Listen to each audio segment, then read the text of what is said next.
Democracy यानी लोकतंत्र, जिसके बारे में हमने देखा कि लोकतंत्र जनता का शासन है, लेकिन ये जनता का शासन तभी माना जाएगा या जनता का शासन तभी रह पाएगा जब उसमें कुछ आवश्यक गुण होंगे, आवश्यक विशेषताएं होंगी, परिस्थितियां होंगी।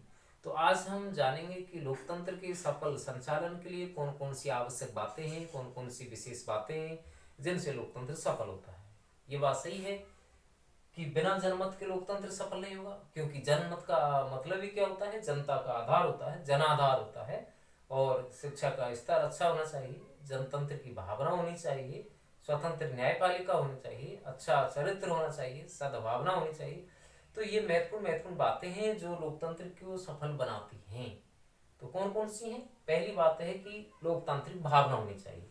लोकतांत्रिक भावना से मतलब ये हुआ विद्यार्थियों कि जनता में ये विश्वास होना चाहिए कि हम अपना जो प्रतिनिधि चुन रहे हैं वो एक अच्छा प्रतिनिधि है, योग्य प्रतिनिधि को वोट डाल रहे हैं, अयोग्य को वोट नहीं डाल रहे हैं। तो ऐसे भाव यदि होंगे तो लोकतंत्र भी सफल होगा। दूसरी बात है कि नागरिकों का उच्च चरित्र होना चाहिए, अच्छे ईमानदार सद्गुणी नागरिक होने चाहिए, चरित्रवान होने चाहिए, दुर्गुणी नहीं होने चाहिए। तो दुर्गुणी होने पर नेता भी दुर्गुणी बनेंगे। कहने का मतलब ये है यथा राजा तथा प्रजा। तो राजा का चरित्र अच्छा होगा, जनता का भी होगा। तो उच्च चरित्र वाली जनता होनी चाहिए और उस उच्च चरित्र वाली जनता में से ही नेता का चयन होना चाहिए। ये बात होनी चाहिए। तो जनता की जागरूकता भी जरूरी है कि जनता को ये देखना है कि कहीं योग्य हम कोई अयोग्य व्यक्ति तो नहीं चुन रहे हैं। जनता को ये देखना है कि कहीं राजा या जो व्यक्ति हमने चुना है, प्रतिनिधि जो चुना है, कहीं वो अत्याचार तो नहीं कर रहा है, मनमाने तरीके से शासन तो नहीं कर रहा है, कहीं वो दुरुपयोग तो नहीं कर रहा है, संविधान की मर्यादाओं को तो नहीं तोड़ रहा है। ये महत्वपूर्ण महत्वपूर्ण बातें हैं जिनको देखना जरूरी है। जागरूकता जरूरी है, अवेयरनेस, जनता में अवेयरनेस जरूरी है। जनता ये जागरूक नहीं होगी तो राजा तो कुछ भी करेगा, विधायक MP MLA कुछ भी करेंगे। तो जागरूकता जरूरी है। कहने का मतलब ये है कि जनता जागरूक होनी चाहिए। आगे है कि प्रबुद्ध लोक मत होना चाहिए। प्रबुद्ध लोक मत से मतलब ये है बुद्धिजीवी, बुद्धिमत्ता होनी चाहिए, विवेक होना चाहिए कि अच्छा क्या है, बुरा क्या है, कौन सा नेता अच्छा है, जनहित से कौन जुड़ा हुआ है। तो ये प्रबुद्ध लोक मत होना चाहिए। ये है कहने का मतलब ये है। और स्थानीय स्वशासन की भावना भी जरूरी है। यदि स्थानीय स्वशासन की भावना नहीं होगी तो शासन भी सुदृढ़ नहीं होगा, लोकतंत्र भी सफल नहीं होगा। क्योंकि लोकतंत्र की जो पहली जड़ है, पहली सीढ़ी है, वो स्थानीय स्वशासन ही है। प्रथम स्तर से यहाँ से शुरू होता है, जिसको हम आज लोकल गवर्नमेंट कहते हैं, पंचायती राज कहते हैं। तो ये चीज़ सफल होना जरूरी है। ये चीज़ सफल होंगी तो लोकतंत्र भी सफल होगा, ऐसा माना गया है। अगली बात आती है सफलता के लिए, यह है कि स्वतंत्र न्यायपालिका होनी चाहिए। न्यायपालिका स्वतंत्र होनी चाहिए। सरकार का एक अंग जो है न्यायपालिका है। न्यायपालिका पर व्यवस्थापिका का, कार्यपालिका का दबाव नहीं होना चाहिए। न्यायाधीश निष्पक्ष होने चाहिए, उन पर कोई दबाव नहीं होना चाहिए। स्वतंत्र तरीका से वो न्याय तभी करेंगे जब वो निष्पक्ष रहेंगे। तो न्यायपालिका निष्पक्ष होनी चाहिए, किसी का दबाव उस पर नहीं होना चाहिए। निष्पक्ष न्यायपालिका तभी रहेगी जब उसको ये कार्य करने की भी आज़ादी रहेगी। तो स्वतंत्र न्यायपालिका हो, कहने का मतलब ये है। आगे है प्रभावशाली विरोधी दल होना चाहिए। विरोधी दल होना चाहिए, प्रभावशाली होना चाहिए और सरकार की गलत जो नीति हैं उनकी निंदा करनी चाहिए, अच्छी नीतियों की प्रशंसा करनी चाहिए। ऐसा होना चाहिए। ऐसा नहीं कि अड़ंगा अपनाएं, अड़ंगाबाजी नहीं होनी चाहिए। गलत नीतियां हैं तो ही विरोध करना चाहिए, सही नीति है तो उसका विरोध नहीं करना चाहिए। प्रभावशाली विरोधी दल हो, क्योंकि आज जो विरोधी दल है हो सकता है आगे आने वाले समय में वह सत्ता में आ जाए, और आज जो सत्ता में है वो विरोधी भी हो सकता है। इसलिए बड़े ही सोच विचार करके विरोध की नीति अपनानी चाहिए, अड़ंगा की नीतियां नहीं अपनानी चाहिए। ये जरूरी है लोकतंत्र के लिए। आगे है सहिष्णुता और सहयोग की भावना भी जरूरी है।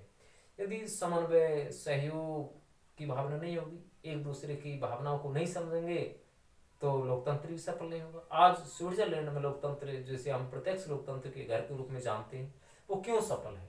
वो इसीलिए सफल है, वहाँ एक व्यक्ति दूसरे व्यक्ति की भावनाओं को समझता है, जानता है। स्वार्थ की राजनीति नहीं है, दलगत राजनीति नहीं है, भ्रष्टाचार नहीं है। इसलिए वहाँ प्रत्यक्ष लोकतंत्र सफल है। अपने देश में ऐसा कम देखने को मिलता है, या यूँ कहें कि अप्रत्यक्ष लोकतंत्र में ऐसा कम देखने को मिलता है। सहयोग और समन्वय की भावना कम है। सहयोग समन्वय जरूरी है, तभी लोकतंत्र सफल बनेगा या सफल होगा, ऐसा माना गया है। जरूरी है कि शिक्षा का स्तर ऊंचा हो। क्या हो विद्यार्थियों, इच्छा वो शिक्षा का जो स्तर है वो ऊंचा होना चाहिए। अच्छी शिक्षा हो, व्यक्ति को अपना क्या है कि विकास करने के लिए शिक्षा जरूरी है। बिना शिक्षा के तो विकास भी नहीं होता है, ये भी आपको पता है।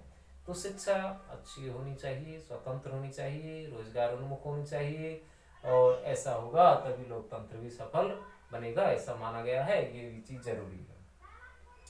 सामाजिक और राजनीतिक समता की भावना भी जरूरी है। सामाजिक और राजनीतिक असमानता बनी हुई है, भेदभाव बनी हुई है। राजनीति में सबको भाग लेने का अवसर नहीं है। समाज में विरोधी स्थिति है, समाज में एक तरीका से असहिष्णुता है, तो भी समाज वो लोकतंत्र सफल नहीं होगा। लोकतंत्र सफल तभी होगा विद्यार्थियों जब सामाजिक और राजनीतिक समानता होगी, विषमता कम होगी, तब लोकतंत्र होगा। अगली शर्त बनती है विद्यार्थियों, वह है संपत्ति का जो वितरण है वो असमान नहीं होना चाहिए, समानता होनी चाहिए। समानता का मतलब ये नहीं हुआ कि सबके पास एक जैसे मकान, दुकान, खेत खलियान सब बराबर हो, सबके पास धन दौलत बराबर हो, ये नहीं है। समानता का मतलब ये हुआ, आर्थिक समानता का, कि कम से कम विषमता हो। एक तरफ बहुत ज्यादा अमीरी और एक तरफ बहुत ज्यादा गरीबी नहीं होनी चाहिए। आर्थिक अंतर तो हो सकता है, विषमता हो सकती है, लेकिन वो कम से कम ही होनी चाहिए। ऐसा इस लोकतंत्र की सफलता के लिए जरूरी माना गया है। आगे बात आती है, वह है स्वतंत्र और प्रबुद्ध लोकतंत्र हो, जनमत की भावना हो, साथ ही साथ जागरूकता हो, लोकतांत्रिक भावना हो, विरोधी दल हो और वो प्रभावशाली हो, स्थानीय स्वशासन हो, विषमता का लोप हो। विषमता से लोप का मतलब यही है कि आर्थिक अंतर कम से कम होना चाहिए, ऐसा इसमें देखने को मिला है। लोकतंत्र के लिए हम कह रहे हैं कि लोकतंत्र जनता का, जनता के लिए, जनता के द्वारा शासन है, लेकिन ये तभी सफल बनेगा, तभी अच्छा माना जाएगा जब ये आवश्यक चीजें वहाँ होंगी। विरोधी जो दल है वो प्रभावशाली भूमिका निभाए, एक तरीका से स्थानीय स्वशासन की स्थापना होनी चाहिए, एक तरीका से शिक्षा का स्तर भी अच्छा होना चाहिए, स्वतंत्र न्यायपालिका होनी चाहिए, और प्रबुद्ध लोकमत होना चाहिए, सहिष्णुता की, समानता की भावना होनी चाहिए। राजनीतिक जो दल हैं उनको भी क्या है, ज़्यादा से ज़्यादा जनमत जुटाने का प्रयास करना चाहिए। यदि ऐसा है तो लोकतंत्र सफल होगा, यदि ऐसा नहीं है तो वो लोकतंत्र कभी भी सफल नहीं होगा, ऐसा देखने को मिलता है।